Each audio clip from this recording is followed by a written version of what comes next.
Hello and welcome to Acoustic Review. My name is Ben Morgan-Brown and today I'm looking at two special editions for the European market from Ovation guitars, the Folklore 6 and the Folklore 12. Taking inspiration from the legacy Folklore and Pacemaker models, these two guitars combine some classic Ovation details with modern features.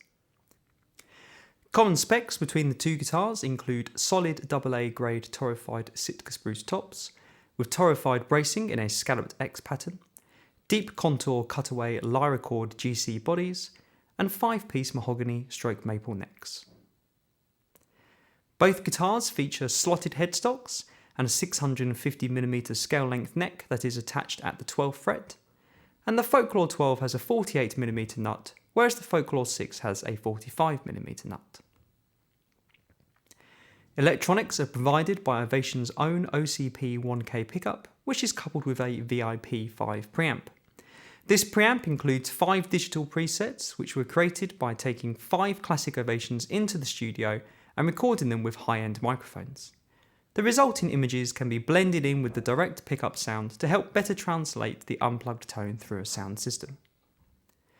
Both guitars ship with wooden hard cases, are made in Korea, and the Folklore 6 has an RRP of £2,033, whereas the Folklore 12 has an RRP of £2,121. Now we've run through the specs, let's have another listen to the guitars now, and then please join me afterwards for my thoughts.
Both guitars have a satisfyingly retro look about them. Even though in some ways they're still thought of as newcomers, it can be easy to forget that Ovation have been around for over 50 years now, so it's no wonder their guitars inspire a little nostalgia in me. Both tops have a lovely golden hue enhanced by the dark stain, although personally I prefer a sunburst that shows a little more of the grain at the edges. I really like the styling of the slotted headstock, and I also like how the cream tuning buttons go together well with the neck and body bindings. Both guitars are quite heavy, which I know is something I'm perhaps more critical of than others, but I suppose it is a characteristic of the build style of Ovation that they don't feel as delicate as some other guitars. Generally, I'd say the build quality is good, the finish is well applied, and everything seems neatly put together, but both guitars have several sharp fret ends, which I find really frustrating. It's a basic job to make sure frets are seated and dressed correctly, and it does make a difference to the feel of the neck. There's no excuse for it really on a guitar at this price point, and I hope that it's something that Ovation would want to address. Both guitars have a bold tone that is solid and punchy. The 12 string I think sounds particularly good with a full balanced tone with plenty of shimmer. It would sit in a band mix really well while still having the depth to fill out sparser arrangements. To my ear, the guitars responded better to a stronger attack than lighter playing styles. I've spoken in previous Ovation reviews about the compression that I feel is built into the sound, and these two guitars are no exception. At a certain point, harder playing doesn't translate into more volume, the tone just gets punchier and more forward.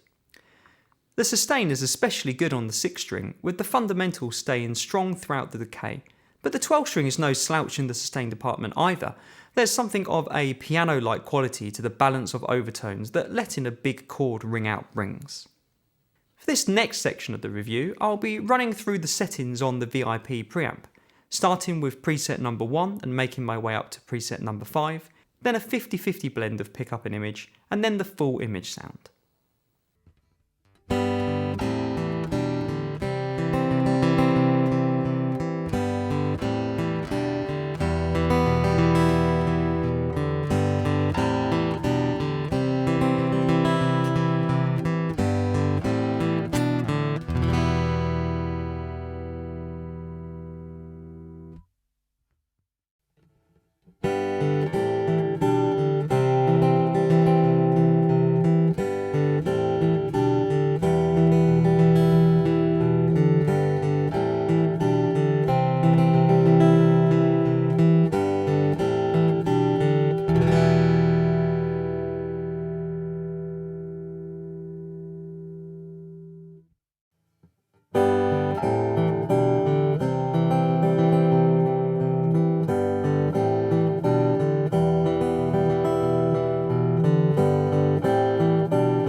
Plugged into an acoustic amplifier, I found the plugged-in sound to also have a punchy quality with plenty of output.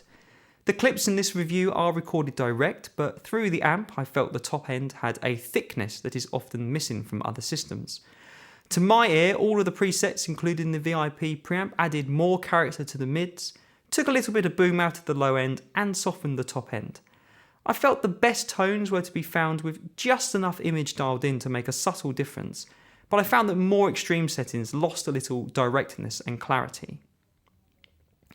On both guitars, there were presets that I drastically preferred over the others, and I feel like it would be a good idea to choose the preset you would use depending on how it worked through a particular sound system or venue, as some presets felt as if they might feed back more easily than others.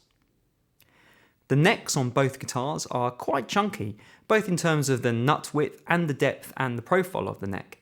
Personally, this is something I'm quite happy about, but I can certainly see that some players would find these necks to be a bit of a handful. Literally.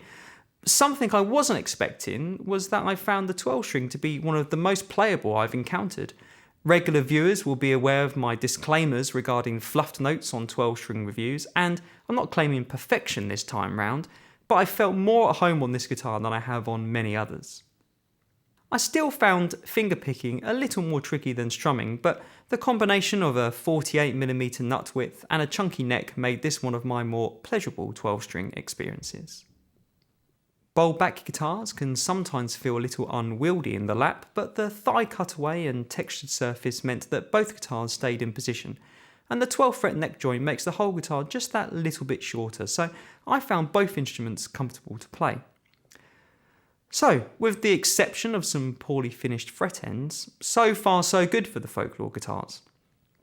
However, I'm afraid I am coming to the one big criticism I have of these instruments, and that is the price. At over £2,000 RRP, I'm struggling when it comes to value for money with these guitars. Admittedly, it didn't take me long to find them for sale at prices closer to £1,500, at which they do seem more attractive, but even so, I can't help but feel these guitars are overpriced. And with my ex-sales manager hat on, I think the RRP is a tad optimistic. Of course, this is just my opinion, and I'm sure many players out there will disagree. After all, these are limited edition models with specs rarely found in the rest of the range from a very well-respected manufacturer. But hopefully you come to Acoustic Review for honest thoughts and opinions, and those are my thoughts and opinions on the pricing. Putting that to one side though, I'd like to finish this review with some more positives. Despite both these guitars being very different to what I normally play, I did really enjoy my time with them. I thought the pickup and preamp sounded good, and the full profile necks, wider string spacing and 12 fret neck join made for a comfortable playing experience. The Folklore 12 in particular got a lot of playing time, and it is certainly one of the nicest feeling 12 strings I've had my hands on. And the 6 held its own as well, with a bold, warm tone that worked well for classic singer-songwriter style material.